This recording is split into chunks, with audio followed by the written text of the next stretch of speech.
शिवाय शिवाय नमः। ओम राम राम, कृपया मेरा प्रणाम स्वीकार कीजिए।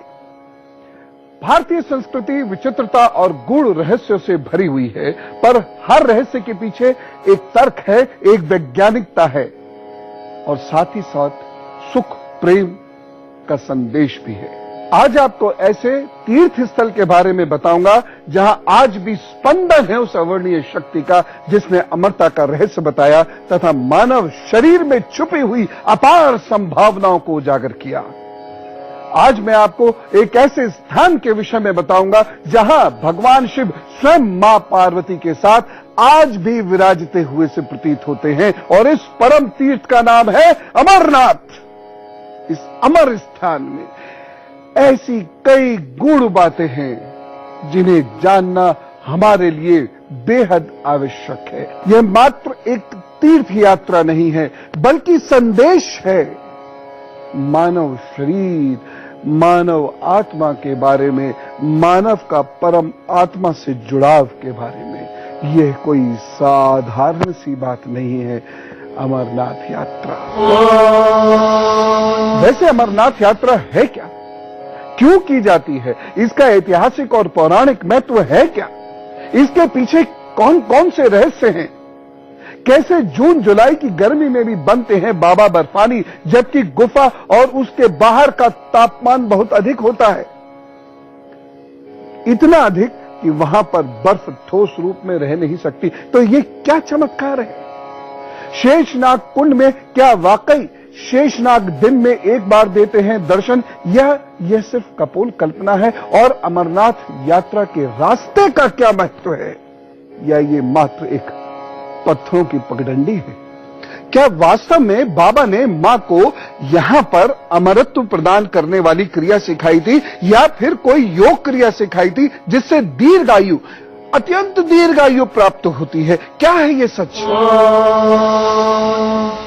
आज की बात बेहद महत्वपूर्ण है और अनेक रहस्यों को उजागर करने वाली है, इसलिए बेहद पवित्र और शांत मन से मेरी बात सुनते चले जाइएगा। एक बार नारद ऋषि ने मां पार्वती से पूछा कि बाबा से पूछो उनके गले में यह मुंडमाला क्यों है। नारद जी का तो यही काम लगा दिया। मां बाबा के पास पहुंच गई, आपके गले में यह मुंडमाला क्यों है। पहले तो बाबा ने टाला मटोला किया, लेकिन वह तो जिद पर अड़ गई। तो उन्होंने बताया, हे पार्वती, जितनी बार तुम्हारा जन्म हुआ है उतने ही मुंड मैंने धारण किए हैं। मां पार्वती बोली, ऐसा क्यों है भाई? यदि आप अजर हैं, अमर हैं, तो मुझे हर बार जन्म क्यों लेना पड़ता है? फिर नया स्वरूप धारण करो, फिर वर्षों की कठोर तपस्या करो, तब आप प्राप्त होते हैं। मेरे साथ ये अन्याय क्यों? जब मुझे आपको ही प्राप्त करना है तो फिर मेरी ये तपस्या, मेरी इतनी कठोर परीक्षा क्यों लेते हैं आप? आपके कंठ में पड़ी यह नरमुंड माला तथा आपके अमर होने का रहस्य क्या है, यह मुझे बता दीजिए। मैं तो अब जन्म नहीं लूंगी, अब तो आपके साथ ही रहना होगा और अब बार बार ना तो मैं कोई स्वरूप धारण करूंगी और ना आपकी तपस्या करूंगी। शिवजी ने पहले तो माता को यह गूढ़ रहस्य बताना उचित न समझा, बड़ी टाल मटोल करने की कोशिश करी, बहुत सारी बातें इधर उधर की करी, लेकिन मां तो टस से मस हुई नहीं, उनसे हटकर बैठी। तब बाबा तैयार हुए। शिवजी ने मां पार्वती को अपनी साधना की अमर कथा बताने की तैयारी की। यही वह अमर कथा है जो जिस जगह बताई गई थी इसे अमरनाथ कहते हैं। क्या आप जानते हैं यह कथा कौन सी है? यह कथा थी गूढ़ तंत्र शास्त्र और योग की। लेकिन उससे पहले जानते हैं एक बहुत बड़ा रहस्य, उस अमर गुफा का रहस्य जहां दर्शन देते हैं बाबा बर्फानी। बोलिए बाबा बर्फानी की जय।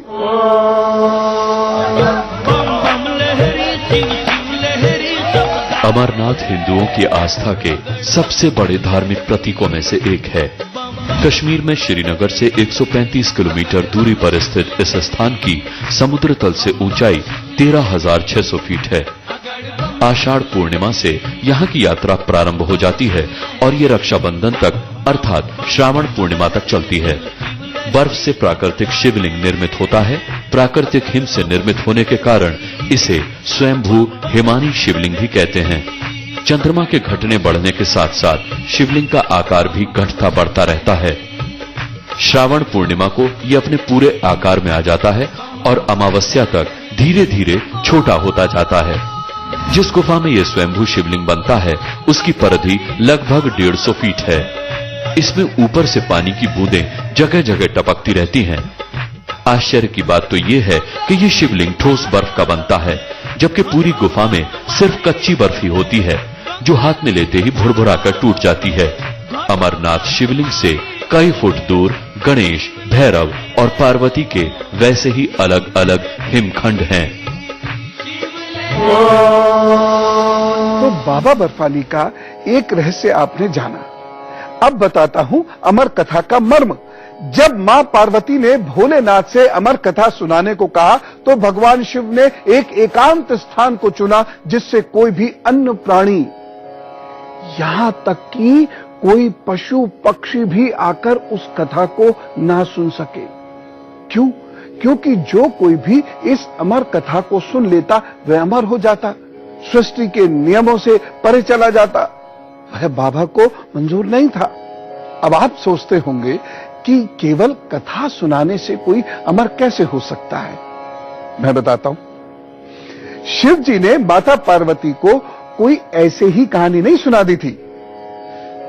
शिव जी ने जो योग और तंत्र के प्रणेता माने जाते हैं, उन्होंने मां पार्वती को तंत्र और योग के वो गूढ़ रहस्य बताए थे जिसके पालन करने से व्यक्ति अमर हो जाएगा। और ऐसे दुर्लभ और गूढ़ ज्ञान का अधिकारी हर कोई नहीं हो सकता, कोई खास ही होगा। इसलिए अमरनाथ की यात्रा की शुरुआत हुई और इस यात्रा में कई पड़ाव होते हैं। प्रत्येक पड़ाव का शास्त्र में वर्णन है। इस यात्रा के प्रत्येक चरण का उल्लेख हमें शास्त्रों में मिलता है, चाहे वो पहलगाम हो, पिस्सू टॉप हो, शेषनाग हो या फिर हो चंदनवाड़ी। सभी जगहों पर शिव और पार्वती जी भी आए थे और उन्होंने भी यहां कुछ विशेष किया था। क्या हम और आप भी वही करते हैं विशेष बातें कि नहीं? इसके लिए तो ज्ञान होना आवश्यक है। चलिए तो सबसे पहले शिव जी और पार्वती जी का यह ज्ञान प्राप्त करते हैं। ओम नमः शिवाय, ओम नमः शिवाय। पावन गुफा तक पहुंचने के लिए 2 मार्ग हैं। पहला मार्ग जम्मू पहलगाम से शुरू होता है। ये यात्रा परंपरागत तरीकों से की जाती है। पहलगाम से आगे का रास्ता पैदल तय करना होता है। सबसे पहले भगवान शिव ने अपनी सवारी नंदी को पहलगाम पर छोड़ दिया। सर्वप्रथम मैं तुम्हें ही त्याग रहा हूं। इसीलिए बाबा अमरनाथ की यात्रा पहलगाम से शुरू करने का तात्पर्य या बोध होता है।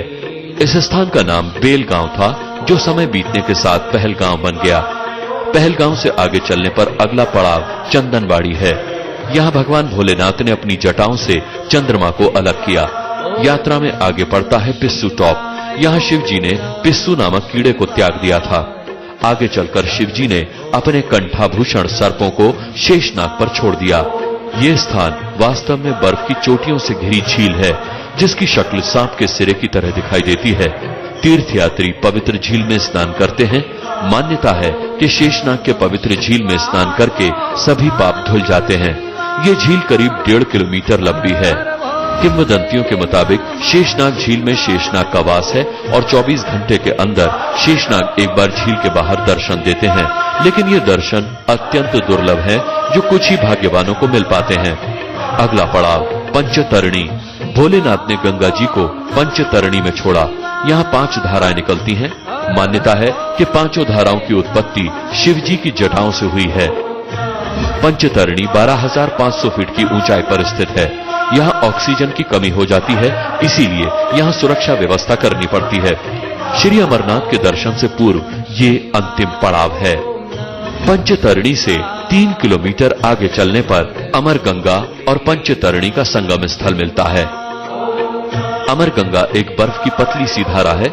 इसी में स्नान करके भक्तजन हाथ में नारियल आदि लेकर चढ़ावा लेकर श्री अमरनाथ जी के दर्शन करते हैं। हिम नदी को पार करते ही मुख्य गुफा के दर्शन होते हैं। गुफा लगभग 13,000 फीट की ऊंचाई पर है। यहां पहुंचकर बर्फ से बने शिवलिंग का दर्शन होता है। इसके अतिरिक्त हमें बर्फ की बनी 2 और आकृतियां दिखाई देती हैं, जिन्हें पार्वती और गणपति का स्वरूप माना जाता है। ऐसी मान्यता है कि गुफा के ऊपर पर्वत पर श्री राम कुंड है।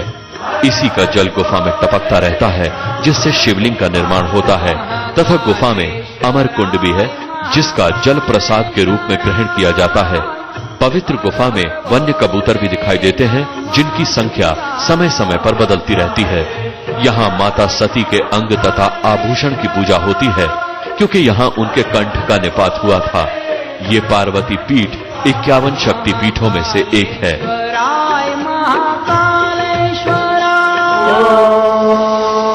आपको एक और बात बताता हूं।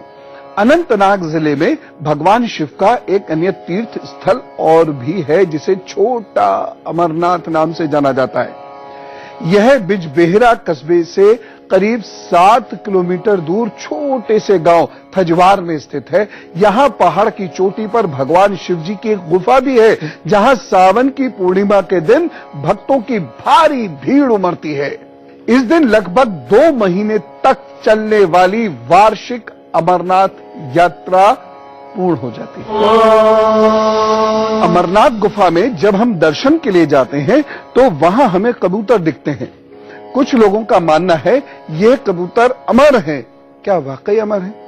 तो चलिए हम इसे समझते हैं। जब भगवान शिव अमर कथा सुना रहे थे तब मां पार्वती सो गई और वहां 2 कबूतर थे जो वह ये कथा सुन रहे थे और वे अमर हो गए। एक अन्य कथा के अनुसार एक समय महादेव संध्या के समय नृत्य कर रहे थे कि भगवान शिव के गण आपस में ईर्ष्या और झगड़े के कारण कुरु कुरु शब्द करने लगे। महादेव ने उनको श्राप दिया कि तुम दीर्घ काल तक यह शब्द कुरु कुरु करते रहो। तदुपरांत वह रुद्र रूपी गण उसी समय कबूतर हो गए और वहीं उनका स्थायी निवास हो गया। अमरनाथ यात्रा में एक छड़ी मुबारक का बड़ा महत्व है। छड़ी मुबारक को शिव और शक्ति का स्वरूप माना जाता है। इस छड़ी का यात्रा में बड़ा महत्व है। छड़ी का महत्व? जी हां, समझिए। पारंपरिक रूप से छड़ी मुबारक श्रीनगर के दशनामी अखाड़े में रखी जाती है। वहां अमरनाथ यात्रा से पहले इसकी कश्मीर के राजा और प्रधान महंत द्वारा पूजा की जाती है, लेकिन जुलाई 1993 से इस छड़ी की यात्रा जम्मू के रामेश्वर मंदिर से शुरू होने लगी। मान्यता है कि यह छड़ी पौराणिक काल में नागराज तक्षक ने तपस्या द्वारा प्राप्त की थी। छड़ी मुबारक सावन पूर्णिमा यानी रक्षाबंधन के दिन श्री अमरनाथ जी के दर्शन करती है। इसी के साथ पवित्र यात्रा का समापन हो जाता है। अब प्रश्न ये उठता है कि इस गुफा की खोज जो 13,000 फीट पर है, ये जो गुफा, इसकी खोज कब हुई, कैसे हुई? पौराणिक मान्यता है कि एक बार कश्मीर की घाटी जलमग्न हो गई थी। उसने एक बड़ी झील का रूप ले लिया था। जगत के प्राणियों की रक्षा के उद्देश्य से ऋषि कश्यप ने इस जल को अनेक नदियों और छोटे छोटे जल स्रोतों के द्वारा बहा दिया। देख रहे हैं अब ऋषि का दिमाग कहां पहुंचा। उन्होंने धीरे धीरे वो नालियां काटी, नदियों में मिलाई और वह सब ठीक हो गया। उसी समय भृगु ऋषि पवित्र हिमालय पर्वत की यात्रा के दौरान वहां से गुजरे। तब जल स्तर कम होने पर हिमालय की पर्वत श्रृंखलाओं में सबसे पहले भृगु ऋषि ने अमरनाथ की पवित्र गुफा देखी और उसमें देखा बर्फानी शिवलिंग। मान्यता है कि तब से ही यह स्थान शिव आराधना का प्रमुख स्थान बन गया। बम बम लहरी शिव शिव लहरी अमरनाथ की पवित्र गुफा की खोज के बारे में एक कथा और प्रचलित है कि एक बार एक गडरिये को एक साधु मिला, जिसने उस गडरिये को कोयले से भरी एक बोरी दी। जिसे गडरिया अपने कंधे पर लाद कर अपने घर को चल दिया। घर जाकर उसने बोरी खोली। वो आश्चर्यचकित हुआ क्योंकि कोयले की बोरी अब सोने के सिक्कों की हो चुकी थी। इसके बाद वो गडरिया साधु से मिलने, उसका धन्यवाद देने उसी स्थान पर गया जहां पर वो साधु से मिला था, परंतु वहां उसे साधु नहीं मिला, बल्कि उसे ठीक उसी जगह गुफा दिखाई दी। गडरिया जैसे ही उस गुफा के अंदर गया तो उसने वहां पर देखा कि भगवान भोले शंकर बर्फ के बने शिवलिंग के आकार में स्थापित थे। उसने वापस आकर सबको ये कहानी बताई और इस तरह भोले बाबा की पवित्र अमरनाथ गुफा की खोज हुई और धीरे धीरे करते दूर दूर से भी लोग इसके दर्शनों के लिए आने लगे, जो आज तक प्रतिवर्ष जारी है। आज भी चौथाई चढ़ावा उस मुसलमान गडरिये के वंशजों को मिलता है और यहाँ आने वाले तीर्थयात्री मलिक आशीर्वाद लेते हैं परिवार के सदस्यों से। जम्मू कश्मीर में हिंदुओं के विभिन्न मंदिरों का रखरखाव करने वाले, धर्मार्थ न्यास की जिम्मेदारी संभालने वाले मट्टन ब्राह्मण और अमृतसर के गिरी महंत, जो कश्मीर में सिखों की सत्ता शुरू होने के समय से आज तक मुख्य तीर्थ यात्रा के अग्रणी के रूप में छड़ी मुबारक ले जाते हैं, चढ़ावे का शेष हिस्सा लेते हैं। बम बम लहरी शिव शिव अमरनाथ यात्रा से जुड़े हर पहलू के बारे में आपने समझ लिया, इसकी पौराणिक कथा को आपने समझ लिया। अब मैं आपको अमरनाथ यात्रा से प्राप्त होने वाले फल और इसकी ऐतिहासिकता के बारे में बताता हूं, इसे जरूर समझिए। ओम नमः शिवाय, ओम नमः शिवाय। अमरनाथ यात्रा हजारों वर्षों से विद्यमान है और बाबा अमरनाथ दर्शन का महत्व पुराणों में भी मिलता है। पुराण के अनुसार काशी में लिंग दर्शन और पूजा से 10 गुना, प्रयाग से 100 गुना और नैमिषारण्य से 1000 गुना पुण्य देने वाले श्री अमरनाथ के दर्शन हैं। भृंगेश संहिता, नीलमत पुराण, कल्हण की राजत तरंगिनी आदि में इसका बराबर उल्लेख मिलता है। कश्मीर के महान शासकों में से एक जैनुलब्दीन 1420 से 1470 ईस्वी ने अमरनाथ गुफा की यात्रा की थी। इस बारे में उसके इतिहासकार जोन राज ने उल्लेख किया है। अकबर के इतिहासकार अबुल फजल यानी 16वीं शताब्दी ने आईना अकबरी में उल्लेख किया है कि अमरनाथ एक पवित्र तीर्थ स्थल है। गुफा में बर्फ का एक बुलबुला बनता है जो थोड़ा थोड़ा करके 15 दिन तक रोजाना बढ़ता रहता है और 2 गज से ज्यादा ऊंचा हो जाता है। चंद्रमा के घटने के साथ साथ वो भी घटना शुरू कर देता है और जब चांद लुप्त हो जाता है तो शिवलिंग भी विलुप्त हो जाता है। स्वामी विवेकानंद ने 1898 में 8 अगस्त को अमरनाथ गुफा की यात्रा की थी और बाद में उन्होंने उल्लेख किया कि मैंने सोचा कि बर्फ का लिंग स्वयं शिव हैं। मैंने ऐसी सुंदर, इतनी प्रेरणादायक कोई चीज नहीं देखी और न ही किसी धार्मिक स्थल का इतना आनंद लिया है। हर भोले नमः शिवाय। तो इतनी प्राचीन है अमरनाथ यात्रा और यहां शिव का वह स्पंदन उपस्थित है जिसकी वजह से बड़े बड़े फलों की प्राप्ति होती है मानव मात्र को। लेकिन क्या आपको पता है कि लगभग 300 सालों तक यह यात्रा रुकी भी रही? यह अमरनाथ यात्रा का ऐतिहासिक तथ्य है जो आपको जरूर जानना चाहिए। कश्मीर घाटी पर विदेशी आक्रमणों और हिंदुओं के वहां से चले जाने से उत्पन्न अशांति के कारण 14वीं शताब्दी के मध्य से लगभग 300 वर्ष की अवधि के लिए यात्रा बाधित रही। कुछ इतिहासकारों का मानना है कि 1869 के ग्रीष्मकाल में गुफा की फिर से खोज की गई और पवित्र गुफा की पहली औपचारिक तीर्थ यात्रा 3 साल बाद 1872 में आयोजित की गई। इस तीर्थ यात्रा में मलिक भी साथ थे। भारत पर में हमेशा ये कोशिश होती है कि भारत की जो महान परंपराएं और संस्कृति है उसको विज्ञान की कसौटी पर भी कसे। क्या आपको पता है कि विज्ञान भी हैरान है कि अमरनाथ की पवित्र गुफा में इतना बड़ा बर्फ का शिवलिंग कैसे बन जाता है और रुका रहता है?